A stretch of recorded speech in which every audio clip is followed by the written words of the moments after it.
Alam nyo, yung mga kalalakihan, ang dami ring struggle sa buhay niyan. Dami rin nilang laban sa buhay. Kaya lang, madalas, ginagawa nilang invisible yon kasi lalaki sila.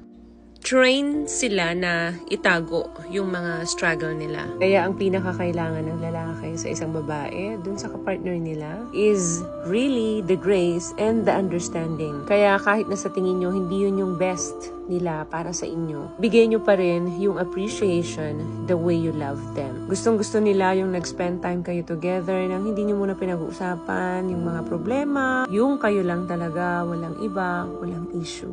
Kailangan din nila ng sila lang yung pinipili ninyo.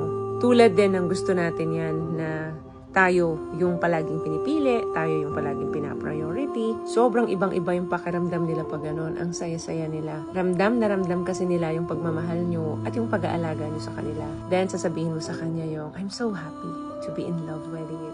Tingnan mo, kikiligin yan.